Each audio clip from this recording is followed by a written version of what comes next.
সর্বশেষ আপডেট আন্তর্জাতিক অঙ্গনে এবং খবরাখবরে আপনাদের স্বাগতম। এই মুহূর্তে আমাদের হাতে এসে পৌঁছেছে কিছু আলোচিত আন্তর্জাতিক সংবাদ। শুরুতে জানিয়ে দিচ্ছি সংবাদ শিরোনাম। যুদ্ধবিরতি লঙ্ঘন করে লেবাননে ইসরায়েলি হামলা, নিহত 9 জন।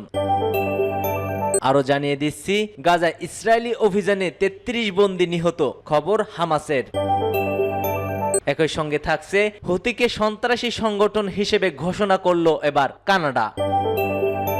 আরো জানিয়ে দিচ্ছি সিরিয়ায় রুশ জেনারেলকে বরখাস্ত করে দিয়েছে রাশিয়া। এবং সর্বশেষ জানিয়ে দেব বাংলাদেশকে কঠোর হুঁশিয়ারি ভারতের, আলু পেঁয়াজ রপ্তানি বন্ধের হুমকি। এতক্ষণ শুনছিলেন সংবাদ শিরোনাম, এবার বিস্তারিত। ভিডিওর কমেন্ট সেকশনে এস লিখে জানিয়ে দিন আপনার মূল্যবান মতামত এবং ভিডিওটি যদি ভালো লেগে থাকে অবশ্যই একটি লাইক করবেন, সাবস্ক্রাইব করতে ভুলবেন না। যুদ্ধবিরতি লঙ্ঘন করে লেবাননে ইসরায়েলি হামলা, নিহত অন্তত 9। যুদ্ধবিরতি চুক্তি স্বাক্ষরের পর এক সপ্তাহ না যেতে আবারও লেবাননে হামলা চালিয়েছে ইসরায়েল। দেশটির স্বাস্থ্য মন্ত্রণালয় জানিয়েছে সোমবার সন্ধ্যার লেবাননের দক্ষিণ অঞ্চলে 2টি গ্রামে চালানো এই হামলায় কমপক্ষে 9 জন নিহত হয়েছে। ইসরায়েলের প্রতিরক্ষা বাহিনী IDF এর অভিযোগ করেছে, যদিও চুক্তি লঙ্ঘন করে হিজবুল্লাহর প্রথম ইসরায়েলি সেনা চৌকিতে লক্ষ্য করে হামলা চালিয়েছে। তারা জানায় ওই হামলার জবাব হিসেবে সশস্ত্র গোষ্ঠীটির কিছু অবকাঠামোকে লক্ষ্য করে পাল্টা হামলা চালিয়েছে তারা। IDF কর্মকর্তা দাবি করছে যুদ্ধবিরতি চুক্তি কার্যকর রাখতেই এটি করতে হয়েছে। হিজবুল্লাহর পক্ষ থেকে অবশ্য ইসরায়েলের এমন অভিযোগ অস্বীকার করা হয়েছে। তারা বলছে যে আবারও লেবাননে হামলা চালানোর মাধ্যমেই ইসরায়েলি প্রথম যুদ্ধবিরতি চুক্তি লঙ্ঘন করেছে। এদিকে থেমে নেই হামাসের হামলায় ইসরায়েলের 9 জন সেনা সদস্য নিহত হয়। ফিলিস্তিনি প্রতিরোধ আন্দোলন হামাসের হামলায় 9 ইসরায়েলি নিহত হয়েছে। তাদের মধ্যে কয়েকজন সেনা সদস্য রয়েছে, তবে সংখ্যাটি উল্লেখ করেননি। প্রতিবেদনে বলা হয়েছে ইসরায়েলি গণহত্যা অধিকৃত পশ্চিম তীরের উত্তর অঞ্চলীয় শহর আরিয়ালের একটি বসতির কাছে গত শুক্রবার হামাসের একটি হামলার ভিডিও ফুটেজ প্রকাশ করেছে। হামলাটির দায় হামাস ইতিমধ্যে স্বীকার করেছে। ওই হামলায় 9 ইসরায়েলি নিহত হয়েছে। তাদের মধ্যে কয়েকজন সেনা সদস্য রয়েছে, তবে তাদের সংখ্যা উল্লেখ করা হয়নি। এদের মধ্যে 3 জনের অবস্থা এখনো আশঙ্কাজনক। হামলাকারী হামাস যোদ্ধার নাম সামের মোহাম্মদ আহমদ হুসাইন। তিনি নাবলুসের নিকটবর্তী আইন বুস এলাকার বাসিন্দা। এই ঘটনায় হামাস এক বিবৃতিও দিয়েছে। বিবৃতিতে তারা জানিয়েছে যে নিহত সামের তারই সহযোগী এবং যোদ্ধা। গাজায় ইসরায়েলি অভিযানে 33 বন্দী নিহত, জানিয়েছে হামাস। ফিলিস্তিনি স্বাধীনতাকামী সংগঠন হামাস জানিয়েছে গাজায় ইসরায়েলি 14 মাসের হামলায় 33 পণবন্দী নিহত হয়েছে।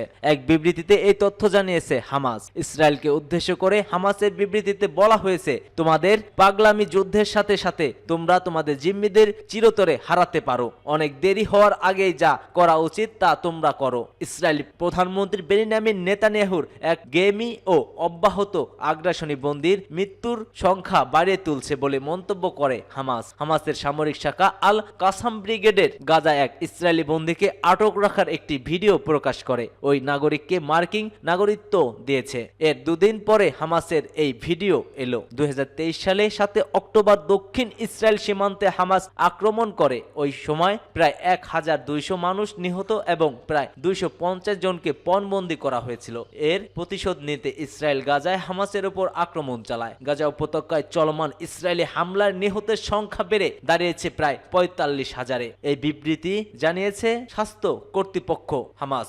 হুতিকে সন্ত্রাসী সংগঠন হিসেবে ঘোষণা করল এবার কানাডা। ইয়েমেনের ইরানপন্থী সশস্ত্র গোষ্ঠী হুতিকে সন্ত্রাসী গোষ্ঠী হিসেবে ঘোষণা করেছে কানাডার সরকার। এক প্রতিবেদনে এ খবর জানিয়েছে আল জাজিরা। এই সিদ্ধান্তটি কানাডার পররাষ্ট্র নীতির অংশ, যার লক্ষ্যে আঞ্চলিক নিরাপত্তাকে অস্থিতিশীল করে এমন গোষ্ঠীর প্রভাবকে রোধ করা। ইয়েমেনের বৃহৎ অংশ নিয়ন্ত্রণকারী হুতিদের বিরুদ্ধে অঞ্চলের উপর নিয়ন্ত্রণ প্রয়োগের জন্য সহিংসতা এবং অন্যান্য উপায় ব্যবহার করার অভিযোগ আনা হয়েছে, যা এই অঞ্চলের সংঘাতে বৃদ্ধির পেছনে দায়ী করা হচ্ছে। ইরান সমর্থিত গোষ্ঠীটি আনুষ্ঠানিকভাবে আনসারুল্লাহ নামে পরিচিত।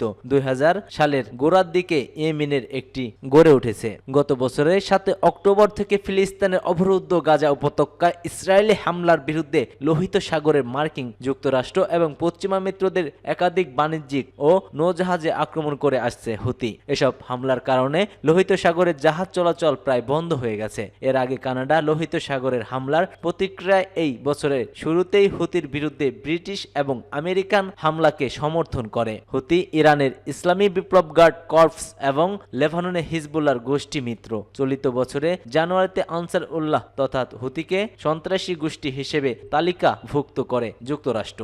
সিরিয়ায় রুশ জেনারেল বরখাস্ত। সিরিয়ায় রুশ বাহিনীর অভিযানের দায়িত্ব থাকা জেনারেলকে বরখাস্ত করেছে মস্কো। বরখাস্ত হওয়া জেনারেলের নাম সেগেই কিসেল। সিরিয়ার বিদ্রোহী গোষ্ঠী আলেপ্পো শহরের বেশিরভাগ দখল নেওয়ার পর তাকে বরখাস্ত করা হলো। যুদ্ধ সংক্রান্ত রুশ ব্লগার এ তথ্য জানিয়েছে। রয়টার্সের প্রতিবেদনে জানানো হয়েছে, রাশিয়া সিরিয়ার আসাদ সরকারের প্রধান মিত্র। সম্প্রতি সিরিয়ার দ্বিতীয় বৃহত্তর শহর আলেপ্পোতে বড় হামলা চালিয়ে এর নিয়ন্ত্রণ নিয়েছে বিদ্রোহী গোষ্ঠী। বিষয়টি আসাদ সরকারের জন্য বড় চ্যালেঞ্জ। বিদ্রোহীরা আলেপ্পো দখল করার পর তাদের বিরুদ্ধে অভিযান শুরু করেছে রাশিয়া। 53 বছর বয়সী কিসেলকে বরখাস্ত করার খবরটি প্রকাশ করা হয়েছে রোববার টেলিগ্রাম চ্যানেলে। এই চ্যানেলটি রাশিয়ার প্রতিরক্ষা মন্ত্রণালয়ের ঘনিষ্ঠ। এদিকে রয়টার্স এ বিষয়ে মন্তব্যের জন্য রাশিয়ার প্রতিরক্ষা মন্ত্রণালয়ের কাছে অনুরোধ জানিয়েছেন। ইউক্রেন যুদ্ধ শুরু হওয়ার পর থেকে রাশিয়া বেশ কয়েকবার তার সামরিক বাহিনীর রদবদল করেছে, যা প্রকাশ্যে ঘোষণা করা হয়নি। অসমর্থিত প্রতিবেদনে বলা হয়েছে, কিসেলের স্থূল বিশেষত্ব হয়েছে জেনারেল আলেকজান্ডার চাইকো। এর আগে কিসেলের যোগ্যতা নিয়ে প্রশ্ন তোলে মিলিটারি ব্লগগুলো। তারা আগে থেকেই কিসেলের সমালোচনা করেছে, কারণ কিসেল পূর্ব ইউক্রেনের খার্কিভ অঞ্চলে রাশিয়ার প্রথম কার্ডস ট্যাঙ্ক আর্মিকে কমান্ড করেছিলেন। কিন্তু 2022 সালের শেষের দিকে ইউক্রেনের সেনারা পাল্টা অভিযান চালায়। এত রুশ সেনারা পিছু হটতে বাধ্য হয়েছিলেন। বাংলাদেশে আলু পেঁয়াজ রপ্তানি বন্ধের হুমকি দিয়েছে শুভেন্দুর। পশ্চিমবঙ্গ বিজেপি নেতা ও বিধানসভার বিরোধী নেতা শুভেন্দু অধিকারী বাংলাদেশের অন্তর্বর্তী সরকার প্রধান ডক্টর মোহাম্মদ ইউনূসকে কড়া হুঁশিয়ারি দিয়েছেন। সম্মিলিতি সনাতন জাগরণ মঞ্চের মুখপাত্র চিন্ময় কৃষ্ণ দাসের মুক্তির দাবি করেন তিনি। সেই সঙ্গে বাংলাদেশ চিরতরে আলু পেঁয়াজ রপ্তানি বন্ধ করে দেওয়ারও হুমকি দিয়েছেন এই নেতা। বাংলাদেশের সীমান্তবর্তী বনগার পেট্রোল পোলে এক সভায় তিনি এসব কথা বলেন। শুভেন্দু বলেন, ইউনূস হুঁশিয়ার, একদিনে শুধু কলকাতায় যে আবর্জনা বের হয় ওটা ফেলে এলেই না ঢাকা পড়ে যাবেন আপনি, পাঙ্গা নিতে আসবেন না। পাশাপাশি অন্তর্বর্তী সরকারকে ইতিহাস স্মরণ করিয়ে দিয়ে তিনি বলেন, 1971 সালে 17,000 ভারতীয় জওয়ান আত্মবলিদান দিয়ে এই বাংলাদেশ তৈরি করে দিয়ে গিয়েছিলেন। ভুলে যাবেন না। কেউ যদি অতীত ভুলে যান তার ভবিষ্যৎ ভালো হয় না, ভালো হতে পারে না ভবিষ্যৎ। এটা মনে রাখা উচিত। গত প্রায় 24 ঘন্টা ধরে পেট্রোপোল সীমান্ত দিয়ে পণ্য চলাচল বন্ধ রয়েছে। জনসভায় শুভেন্দু বলেন, আমরা ঘোষণা করেছিলাম যে পেট্রোপোল সীমান্ত দিয়ে আজ বাণিজ্য বন্ধ থাকবে। আজ সকাল 6টা থেকে বাণিজ্য বন্ধ আছে। এটা 24 ঘন্টা চলবে। আগামীকাল সকাল 6টা পর্যন্ত এটা চলমান থাকবে। তিনি আরো বলেন, এটা ট্রেলার দেখিয়ে গেলাম। অত্যাচার বন্ধ না হলে এরপরে সপ্তাহে আমরা 5 দিন বন্ধ করব। তারপর 25 সালে আমরা লাগাতার বন্ধ করে ওরা আলু পেঁয়াজ কিভাবে খায় সেটা দেখিয়ে দেব। আমাদের নাম ভারতবর্ষ।